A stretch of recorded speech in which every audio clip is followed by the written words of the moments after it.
Borno State Governor briefs President Tinubu on recent situation of security in Northeast and other parts of the country.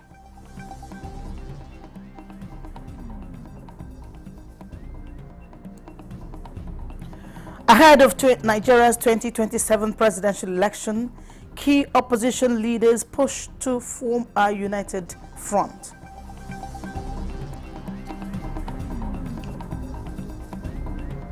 Default of payment of 10 to 43-year ground rent. Federal Capital Territory Administration commences sealing up of premises.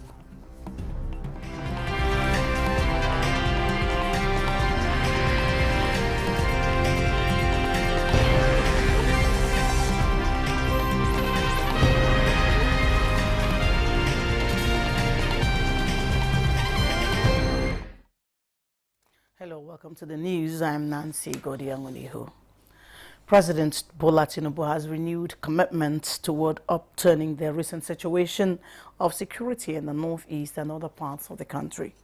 President Tinubu gave the assurance as he received Governor Babagana Umara Zulum of Borno State, who was in the State House, to brief him on the current development. The governor, who just returned from some of the communities recently disturbed by Boko Haram insurgents, expressed belief that the strategic decisions being taken by the federal government will check the situation.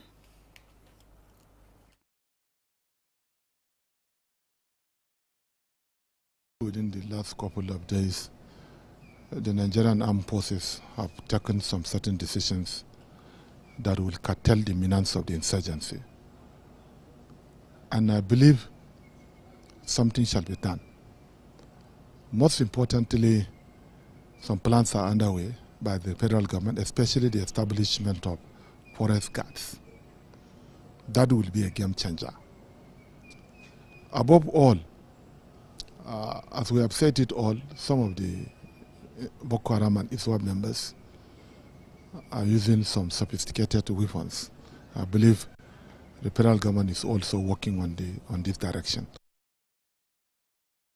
The president, who had earlier directed security chiefs to intensify collaborations with the state governor on the fight against insurgency, assured Governor Zulum of more support to check the recent resurgence of the terrorists.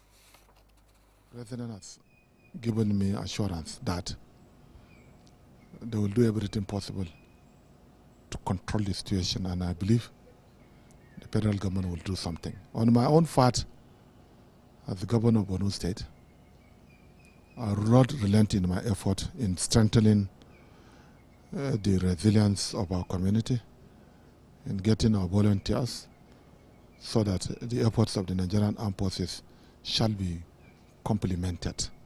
So I'm calling upon the Nigerian armed forces, the civilian authorities, and all those that are concerned to rise up to the matter and defend our local government areas. I believe, inshallah, with the support of the Nigerian army, with the support of the armed forces, we will not leave a single local government to fall into the hands of the insurgents. President Bola Tinubu has officially presented the APC flag to the party standard bearer in the forthcoming governorship election in Anambra State, Nicholas Ukachukwu. APC National Chairman Abdullahi Ganduje presented the candidate and his running mate Uche Ekwunife, who were produced through an indirect primary election, to the president at the State House.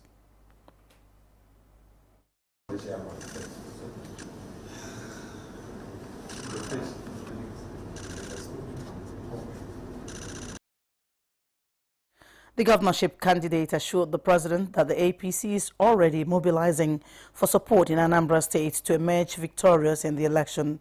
In an interview with the State House correspondents afterwards, the governorship candidate spoke about his chances in the November 2025 election. So I left APOGA with all my supporters and APOGA people to join APC. And then also my deputy also came into APOGA also and then joined us from APOGA to APC. So it makes APC to be bigger. So if I'm from the south, there's Nigeria candidate from the south, and my deputy is Nigeria candidate, Nigeria candidate from the center, and all of us have joined APC, means nothing is left of APOGA in the state. So we're coming with that momentum. And when the president visited, he saw the enormous crowd that came to his party people that were so happy, whether from morning till the time he left, with so much enthusiasm, with so much joy and happiness. When you see your party member, you know, and the president acknowledge that, and I just go and bring Anambra to the center. And that's what we're going to do. Still from the seat of power, the president has shifted base to Lagos for key regional and developmental engagements. President Bola Tinubu departs to Lagos to lead celebrations marking the 50th anniversary of ECOWAS and commission key national infrastructure projects. The Golden Jubilee events, which began in Accra last month, continue at the Nigerian Institute of International Affairs with a symbolic reenactment of the 1975 declaration. President Tinubu, as chairman of ECOWAS, will deliver a keynote at the main event holding at Eco Hotels and Suites. He is also expected to commission the Lagos-Calabar Coastal Highway Section 1 and the Lekki Deep Sea Port Road, while virtually flagging off and inaugurating several road projects across the north. Former head of state, General Yakubu Gowon, and other dignitaries are participating in the milestone celebration. The Imo State government has sacked its Attorney General and Commissioner for Justice, Cyprian Akolisa. In a statement issued in Owerri, the state governor, Hope Uzodimma, approved the immediate removal of the chief law officer of the state.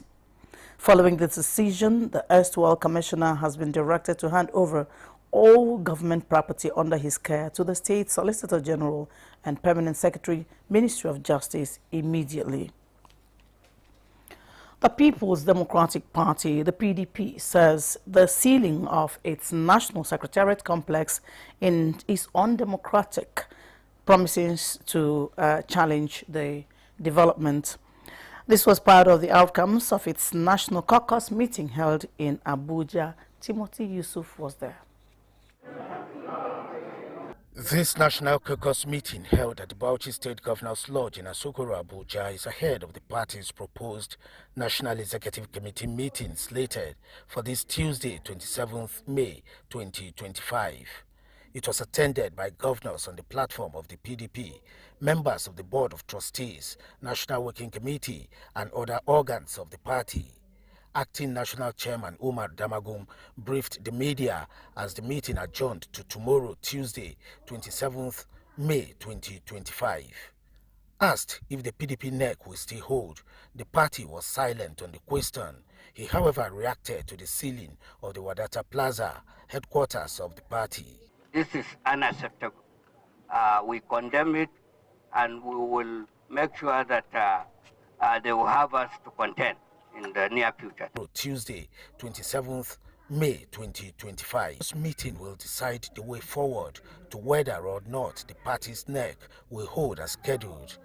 Timothy Yusuf, NTA News. Coalition talks are gaining momentum ahead of Nigeria's 2027 presidential election as key opposition leaders push to form a united front. Again, Timothy Yusuf reports.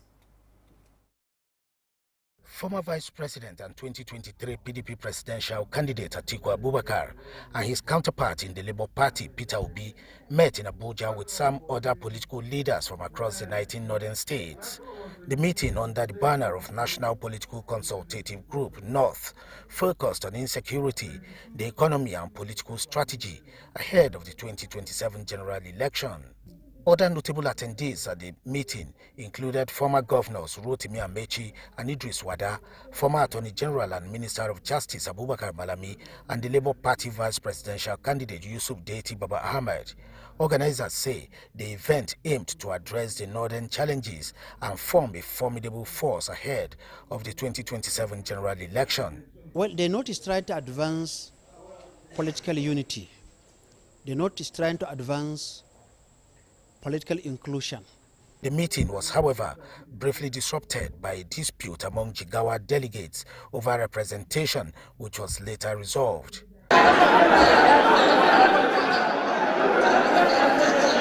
As coalition efforts grow, all eyes are on whether this emerging bloc can mount a serious challenge in 2027. Timothy Yusuf, NTA News. Integrity, loyalty, and the promotion of the equality of all Nigerians will always be driving force. This was the core message at the 2025 annual conference of the Because of Our Tomorrow Boots Party.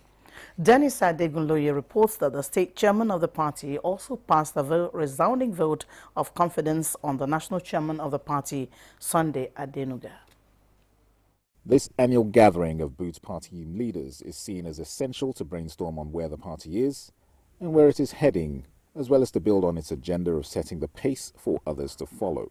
And being one of the young parties in the country, the firm foundations already built, members believe, must be consolidated upon, and coming together from across the country to gatherings such as this is what is needed to galvanize the party faithful, to imbibe trust among one another, and an unshakable belief in the Boots Party ideology of making a positive impact on the country through new innovations and a recalibration of policies. The state party chairmen are emphatic in their continued belief in the leadership style of Sunday Adenuga, the national party chairman, describing him as the man to take the Boots Party to greater heights.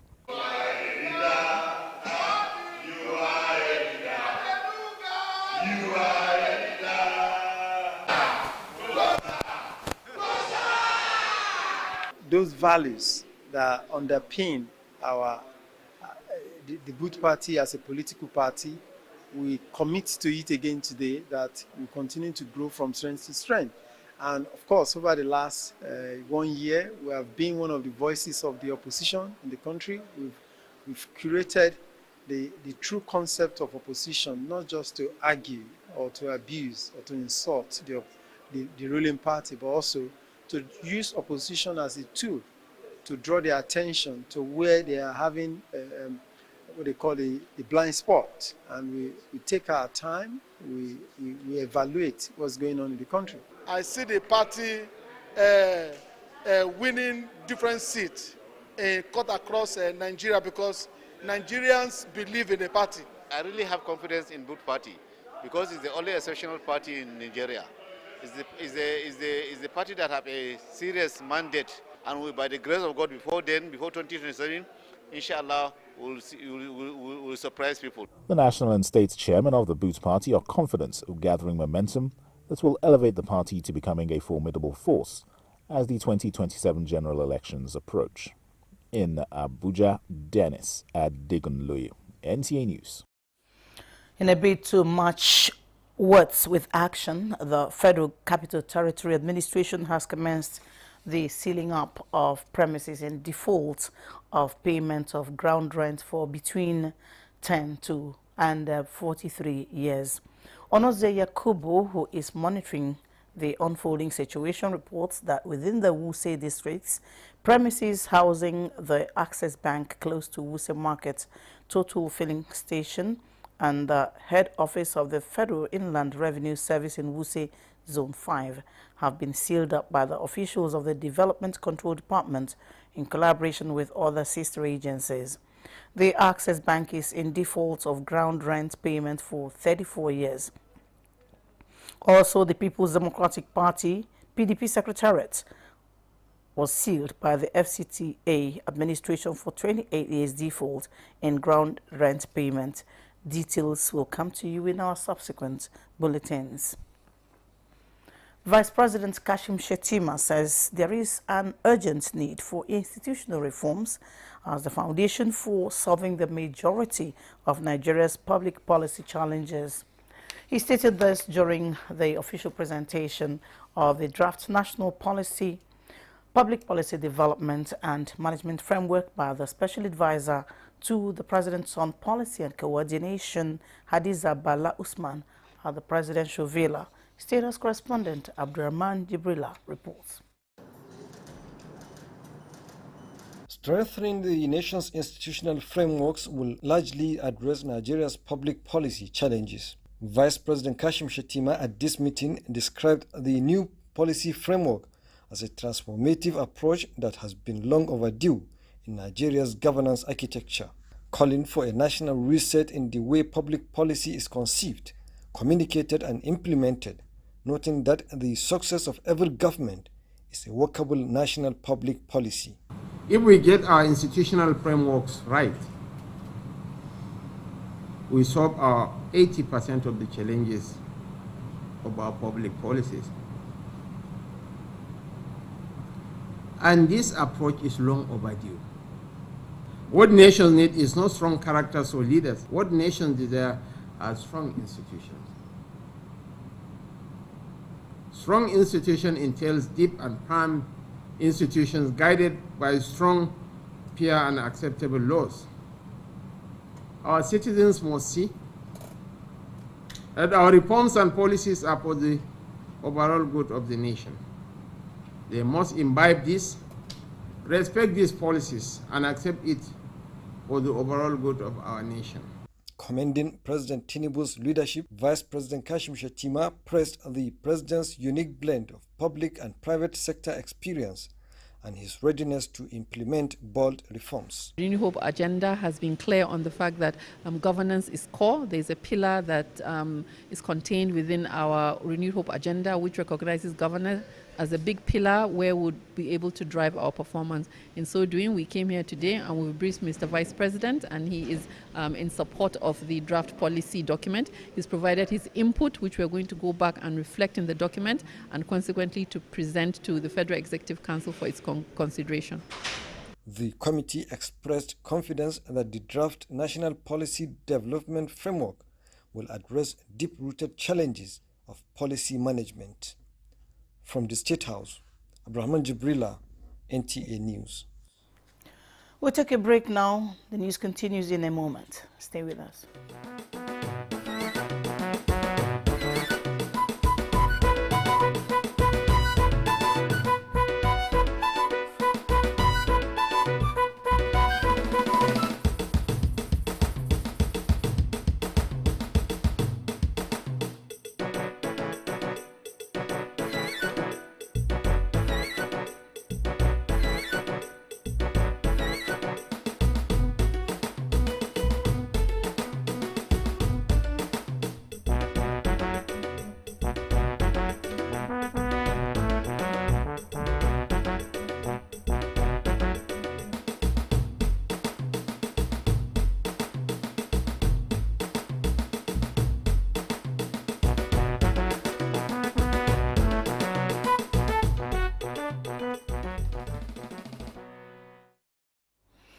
The House of Representatives is launching an investigation into the alleged existence of illegal degree awarding institutions in Benin Republic serving Nigerian students.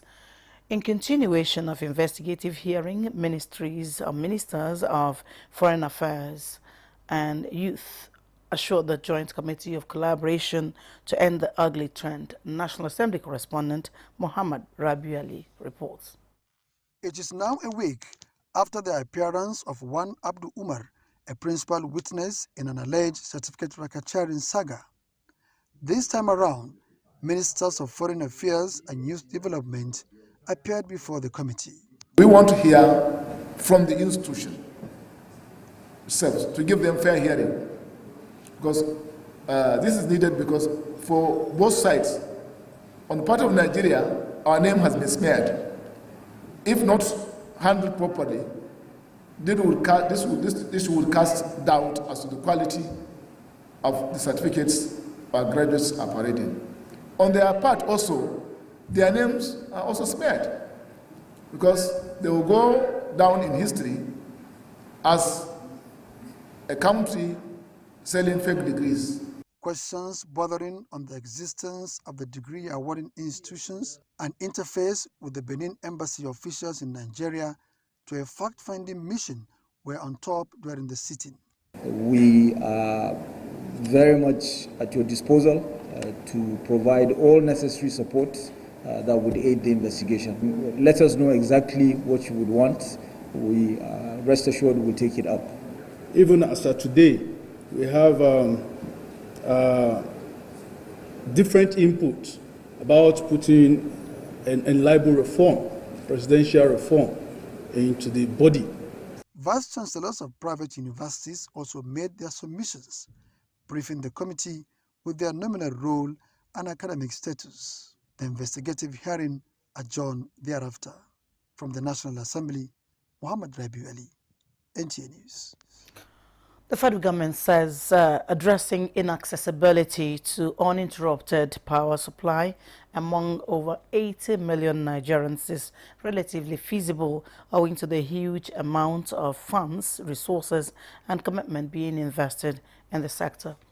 This was the key point raised during the opening ceremony of the 6th meeting of the National Council on Power, organized by the Federal Ministry of Power in collaboration with Borno State government, held in Maiduguri.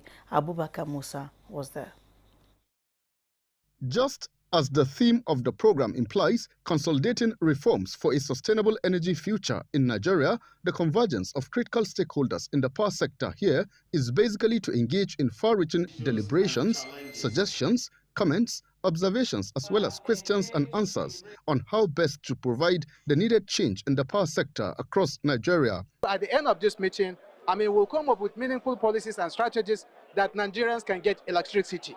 That is our promise, and that is what the renewed hope agenda of Mr. President is, and that is what all of us are here to achieve. Other key issues outlined include strengthening subnational collaboration, pathways to energy transition and access, maintaining liquidity for sustaining generation companies, as well as bridging capacity and gender gaps in the power sector. The 6th meeting of the National Council on Power, which can best be described as a paradigm shift in the power sector in Nigeria, is expected to last for 4 days. In Maiduguri, Abubakar Musa, NTA News. In a bid to enhance traffic management and reduce congestion, construction of flyover bridge and underpass has commenced in Damaturu, the Yobe State capital. Initiated by the state government, the project aims to improve the city's infrastructure, facilitate smoother traffic flow, and boost economic activities. Yunusa Suleiman reports. History was made in February 2025 when all I's were dotted and T's crossed in a landmark agreement reached between the Yobe State government and Tractor Construction Company for the construction of first ever flyover and underpass in Damaturu, the state capital. Just 3 months later, the project is taking shape with the demolition and clearing of the iconic roundabout, marking the commencement of this multi-billion naira project. Residents of Damaturu expressed optimism about the project's potential impact on the city's development, citing improved traffic management and increased economic opportunities. This is a great achievement for our state, and then we are really appreciated because our state will expand in terms of business, in terms of road, security and economic. This project, people they are appreciating, and this project is bringing the development. During the demolition exercise, metal scavengers took advantage of the rubble, searching for reusable materials to make ends meet. When completed, the project is expected to have a lasting impact on the city's economic and social landscape. In Damaturu, Yunusa Suleiman, NTA News. 19 persons who lost their lives in a fatal road accident on Sunday evening along Lokoja-Obajana Road in Kogi State have been given a mass burial. Solomon Adedehi reports. The fatal road accident involving a full-loading Toyota Hiace Hummer bus heading towards the north from the southwest was said to have collided with an articulated vehicle at Gadabiu community near Lokoja along Zaria-Obajana Road. The mishap, which occurred at about 6 p.m. on Sunday evening, is attributed to overspeeding and wrong overtaking. Out of the 27 people, including 22 adults and 5 children involved in the accident, 19 were killed, with 14 of them burnt beyond recognition, while 8 people injured are receiving treatment in the hospital. It took the combined efforts of men and officers of the Kogi State Command, Federal Road Safety Corps, and the police to rescue the injured. Meanwhile, the remains of those who lost their lives in the mishap have been given mass burial after the completion of necessary paperwork. Efforts to reach out to Kogi State Sector Commander, Federal Road Safety Corps, for his reaction was, however, unsuccessful.